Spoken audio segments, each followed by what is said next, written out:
샬롬. 무더위 속에서 마음이 낙심되면 정말 어렵습니다.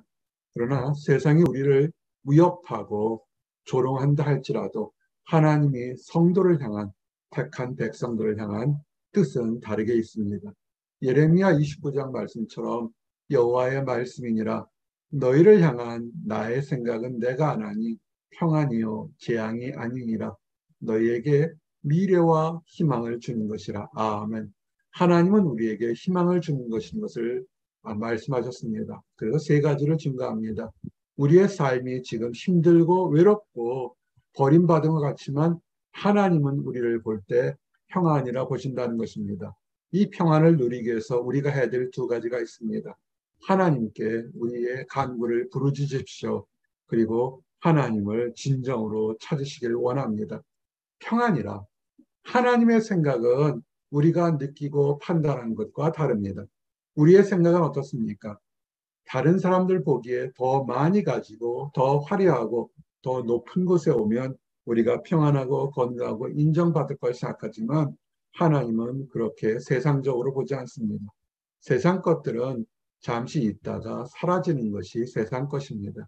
마치 아침 안개처럼 자욱하게 있다가도 잡으려고 하면 사라지는 것이 세상 것이니까 세상 것을 보지 마시고 하나님 안에서 하나님의 관점으로 보시길 원합니다.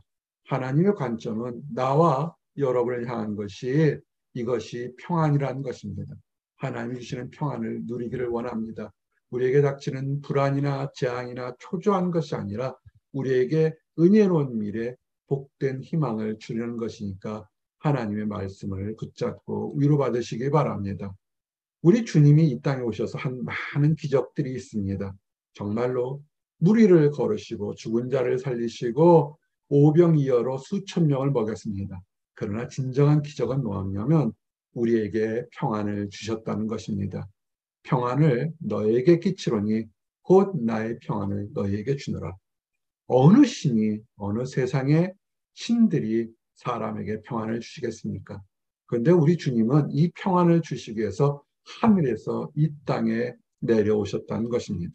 그리고 그 평안을 주시는 것이 참인 것을 위해서 하나님의 아들을 증거했습니다.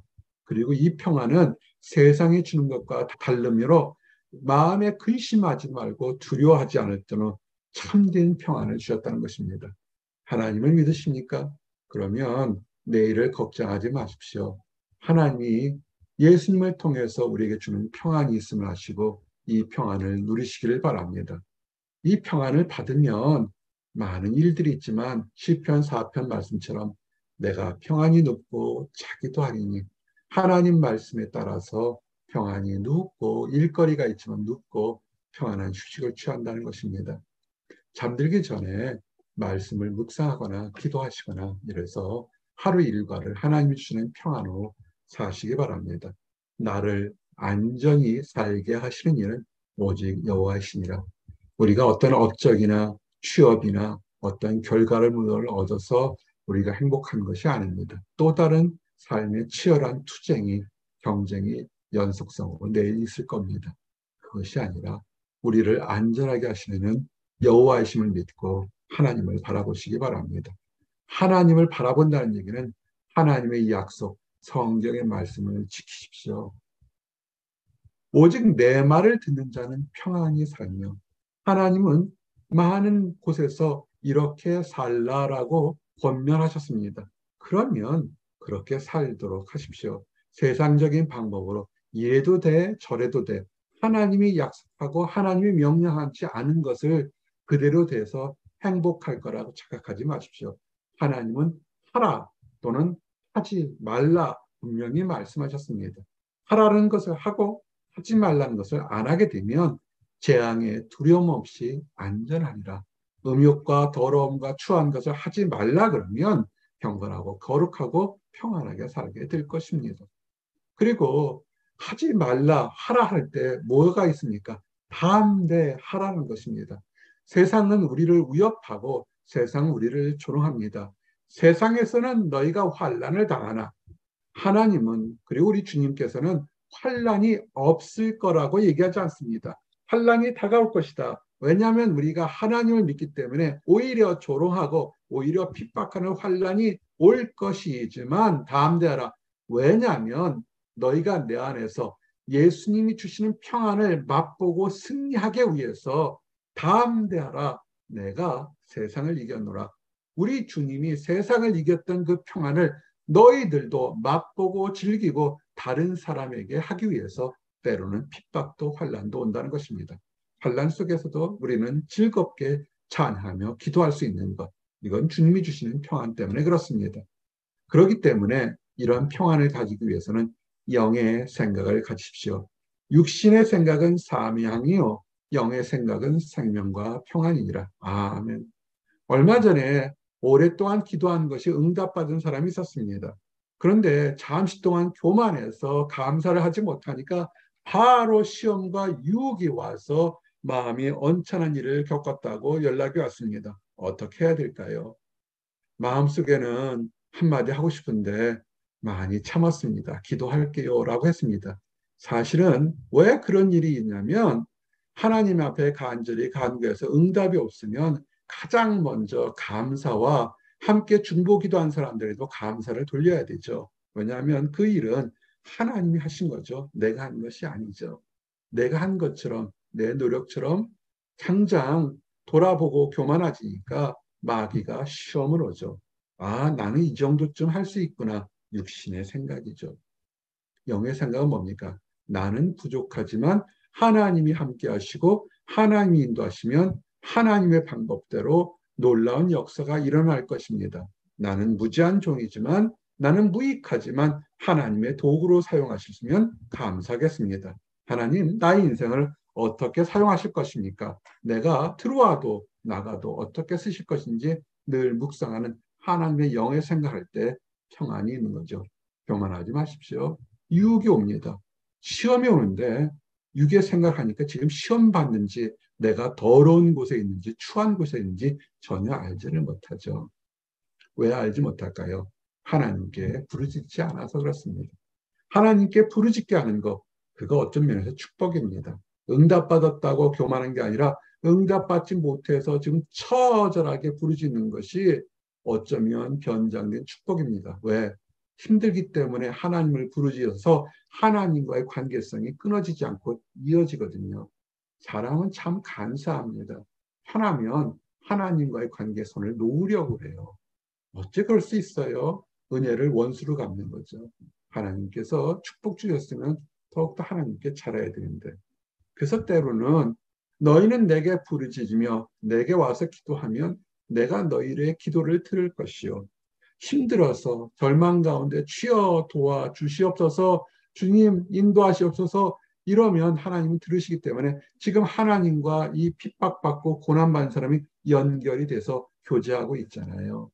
근데 많은 사람들이 하나님을 알지 못하거나 교제하지 않고 하나님께 부르짖지 않죠. 그래서 때로는 하나님께서 긴 환란을 놓을 때도 있습니다. 애굽에서 이스라엘 백성들이 400년 동안 종살이를 했습니다. 그들이 너무 힘드니까 하나님을 찾지 않다가 하나님을 찾게 됩니다. 부르짖습니다. 고된 노동으로 말미암아 탄식하며 부르짖었더니 탄식하며 부르짖어 본 적 있습니까? 너무 힘들어서 탄식하며 부를 때 그럴 때 하나님께서 부르짖는 소리가 하나님께 상달된지라. 우리가 그렇게 힘들지 않아도 하나님 앞에 부르짖는 간구하는 나와 여러분이 되시기를 원합니다. 그러면 하나님은 응답하셔요. 다윗이 위대한 것은 뭐냐면 그가 좋을 때에도 그가 평탄할 때에도 고통 때에도 곤고할 때도 하나님께 부르짖었고 부르짖으면 하나님이 응답하실 거라는 믿음의 확신이 있었던 것입니다. 시편 141편 말씀이 겁니다. 여호와여 내가 주를 불렀사오니 속히 내게 오시옵소서. 어떤 사람은 기도 부탁을 하면서도 에휴 뭐 시간 되시면 기도하시거나 안 돼도 할 수 없죠. 믿음이 좋은 것 같지만 그 믿음이 좋은 언행의 표현이 아닙니다. 안 돼도 할 수 없지만 무슨 사도 바울쯤 믿음 정도 됩니까? 그렇지는 않죠. 그렇게 사도 바울쯤 믿음 정도 된다면 안 돼도 하나님 뜻이 다른 뜻이 있을 거라 생각하지만 우리는 그런 믿음 사람 별로 본 적이 없습니다. 간절히 아이처럼 솔직하게 기도하십시오.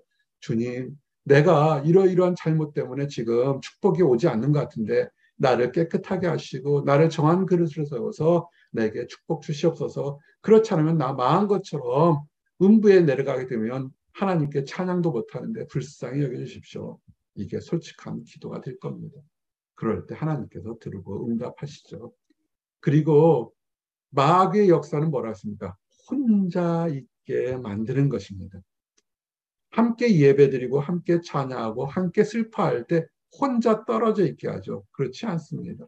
우리 주님 뭐라 했습니까? 진실로 너에게 이르노니 너희 중 두 사람이 땅에서 합심하여 무엇이든지 구하면 어떤 사람이 기쁠 때 함께 기뻐하고 어떤 사람이 슬플 때 함께 눈물 흘며 기도할 수 있다면 하늘에 계신 내 아버지께서 그들을 위하여 이루게 하시리라. 아멘. 왜 믿음의 가정이 필요한 줄 아십니까? 믿음이 좋든 나쁘든 크든 작든 간에 믿음이라는 공동체를 가지셔야 돼요. 왜? 두어 세 사람이 기도할 수 있잖아요. 미혼인 형제자매들은 혼자가 될 때가 많지 않습니까? 그럼 어떡합니까? 믿음의 공동체로 와야죠. 목회자와 함께하고 교회하고 성도와 함께 되는데 혼자 있게 되면 아무래도 기도가 약하죠. 혼자 있게 되면 예배를 등한시하고 우선순위하지 않습니다. 두세 사람이 내 이름으로 모인 곳에는 나도 그들 중에 있느니라. 우리 예배가 한 선교사님 그랬어요. 목사님의 교회는 기도응답이 참 많이 나는 것 같습니다. 맞습니다. 많이 납니다. 이유가 뭡니까? 어떤 형제가, 어떤 자매가, 어떤 청년이 힘들어할 때 목자가 놓고 기도해요. 다른 성도가 물론 간절한 마음에 기도하는 성도가 있었겠죠. 두세 사람이 기도하니까 응답이 오는 겁니다. 왜 응답이 오지 않을까요? 두어 세 가지 이유가 있겠죠. 죄 중에 빠졌거나 혼자 있거나 교만하거나 몇 가지가 있는데 가장 좋은 것은 예배하는 거, 교제하는 거, 기도하는 것, 영으로라도 함께 하십시오. 그저 옛날 같으면 눈에 보이는 교회로 모이라고 했는데 아니요. 인터넷 시대에 그렇게까지 하지 않아도 되잖아요. 이제는 영으로 모여서 기도하시기 바랍니다. 그래서 축복된 거예요. 시편 128편의 축복이 뭡니까? 믿음의 가정을 얘기하잖아요. 여러분 미혼인 형제 자매들은 믿음의 형제와 믿음의 자매를 얻어서 기도하셔야 돼요. 아무리 돈이 많고 유명하더라도 두 중에 한 사람 믿지 않으면 그제부터는 절름발이 믿음이 되기 시작한 겁니다. 축복이 점점 줄어들기 시작해요. 어떻게 할까요? 하나님을 찾으셔야죠. 온 마음으로 주님을 찾으십시오. 너희가 온 마음으로 나를 구하면 나를 찾을 것이요. 하나님을 찾게 되면 어떻습니까? 만나게 되면 역사가 변하죠. 구약과 신약의 역사를 보십시오. 수없이 많은 사람들이 병자가 예수님을 만났을 때, 귀신 들린 사람이 예수님을 만났을 때, 불안에 공포에 떠든 사람이 폭풍을 치는 바닷가에 예수님을 만날 때 베드로가 무리를 걷잖아요. 놀라운 기적의 역사가 일어나죠. 우리가 온 마음을 하나님을 찾으면 우리에겐 놀라운 역사가 일어나는 것입니다. 여러분이 가지고 있는 그런 기도 정도는 사실은 문제도 아니에요. 찾으시기 바랍니다. 그래서 구약의 말씀을 예수님께서 그대로 화답하시잖아요. 예레미야 선지자 말씀이 옳았다고 예수님께서 마태복음 7장 7절 7 그러면 럭키 세븐 그러잖아요. 7장 7절 더블 세븐에서 뭐냐면 구하라 그러면 너에게 주실 것이요 찾으라 그러면 찾아낼 것이요 문을 두드리라 그러면 너에게 열릴 것이니 아멘. 작은 목자가 미혼이 형제자매들은 결혼을 위해서 굉장히 기도를 많이 합니다. 올드 세대라 그런 것이 아니라 혼자 기도하는 것보다 둘이 기도하는 건 낫지 않겠어요? 축복의 문을 혼자 똥똥똥 뚫린 거다 둘이 쾅쾅쾅 두드리는 게 낫지 않겠어요? 아니면 우리 교회 성들이 주님 하고 부르짖는 게 더 낫지 않겠습니까? 그럴 때 우리 주님께서 들으시겠죠. 구하십시오. 찾으십시오. 문을 두드리십시오. 예수님 안에 문을 두드리시기를 원합니다. 그럴 때 축복이 있죠. 우리가 부족하고 우리가 죄 중에 빠지고 우리가 어리석다 할지라도 하나님은 멀시 인자하심이 계시잖아요. 그렇기 때문에 여호와 나의 하나님이여 내가 주께 영원히 감사하리이다. 하나님이 인자하시기 때문에 우리의 기도를 들으시는 것을 믿으시고 들으실 것을 확신하시고 그건 믿음이죠. 들어주실 것이다. 그럼 어떡합니까? 불평이나 원망이나 시샘이나 질투하지 않고 찬송하시면 되죠. 주님이 들어줘서 찬송하시는 겁니다. 그래서 여러분의 삶이 위의 것, 하늘의 것, 거룩한 것을 찾으십시오. 그러므로 너희가 그리스도와 함께 다시 살리심을 받았으면 위의 것을 찾으라. 아멘. 하나님이 기도응답하면 차를 사고 집을 사고 뭐를 사고 뭐를 해서 띵가띵가 살겠습니다. 그건 세상 사람들도 원하는 거 아니에요?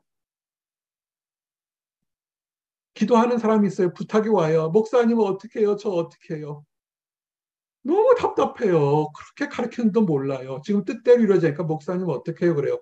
하나님 것을 찾으십시오. 하나님이 기뻐하는 걸 찾으세요. 이거 내가 지금 필요하니까 이거 주세요. 저거 주세요. 그건 안 믿는 사람들도 죄 중에 있는 사람도 어린애들 다 원해요. 뭐가 다른데 왜 그 사람에게 그걸 줘야 됩니까? 한번 생각해 보세요.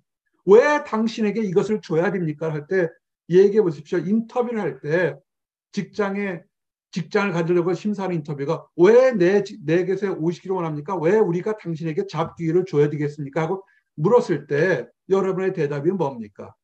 준비된 게 있겠죠. 마찬가지죠. 하나님이 질문합니다. 왜 내가 이것을 너에게 줘야 되는데 이런 축복을 줘야 되는데 대답이 나오셔야죠. 하나님이 영광을 위해서 쓰겠습니다. 내가 음부에 들어가서 죽은 자 같이 되면 찬양하지 못해서 아무런 가치가 없지 않겠습니까? 주님이 주시는 그곳에서 때로는 꽃길이 되고 때로는 가시밭길이 되겠지만 하나님 영광을 얻겠습니다. 하나님 영광을 드리겠습니다. 뭔가 있어야죠. 거룩한 것을 찾으십시오. 여러분이 새로운 곳에 갔을 때 어느 곳에 가든지 위의 것을 찾게 되면 하나님께서 예비된 것을 주시죠. 마태복음 6장에 공중에 나는 새를 보라 들에 피는 백합화를 보라 이는 이것들보다 너희들이 귀하지 않냐 그랬죠. 솔로몬의 모든 영광보다도 하나님이 키하는 공중의 새나 들에 핀 백합화가 하나님이 인정하시면 더 귀한 것이라고 그러죠. 하물며 너희일까 보냐. 하나님의 피를 주고 십자가의 죽음으로 구한 우리가 그냥 놔두시겠어요? 어떻게 하시겠습니까? 그런즉 너희는 먼저 그의 나라와 그의 의를 구하라. 아멘. 자녀를 키우시는 사람들 이런 기도 하셔야죠. 우리 애가 튼튼하고 공부 잘해서 1등해서 수석하기를 원합니다. 그건 모든 아이들도 다 모든 부모들이 다 해요. 우리 아이가 하나님 앞에서 올바로 커서 어릴 때부터 하나님 말씀 알고 찬양하고 따뜻한 마음을 가져 이웃에게 베풀고 그에게 전문적인 지식을 주어서 하나님 나라를 확장하는 데 일조하고 또한 부모와 이웃을 공경해서 늘 찬양하고 기쁨이 넘치는 자녀를 만들겠습니다. 똑같이 기도라도 다르지 않겠습니까? 하나님의 나라와 의를 먼저 구하십시오. 그리하면 이 모든 것을 너희에게 더하시리라. 아멘. 하나님의 일을 생각하십시오. 하나님께 뭔가를 드려야 되지 않겠습니까? 마음을 드리든 물질을 드리든 시간을 드리든 정성을 드리든 드려야 하나님도 주시죠. 그냥 아무 이유 없이 나도 저거 가지고 싶어요. 그러면 주시겠습니까? 주실 수 있겠죠. 우선순위가 밀리겠죠. 한참 있다 주시겠죠.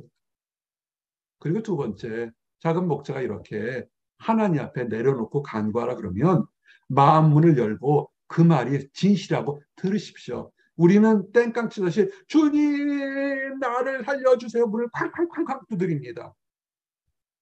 근데 이 말 할 때 주의하게 될 것 잘못하면 우리 주님은 되게 인색한 사람 내가 지금 다 죽게 됐는데도 문을 꽝 닫고서 들어주지 않는 그런 인색한 하나님처럼 생각하는데 아니에요. 그렇지 않아요. 사실은요.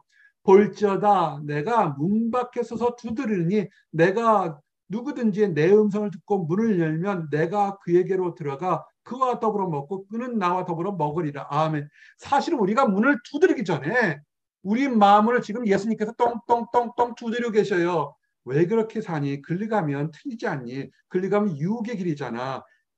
지금 나와 대화하자. 뭐 이렇게 바쁘니? 세상 일이 왜 이렇게 바쁘니? 나하고도 얘기 좀 문을 두드린대. 바빠요, 바빠.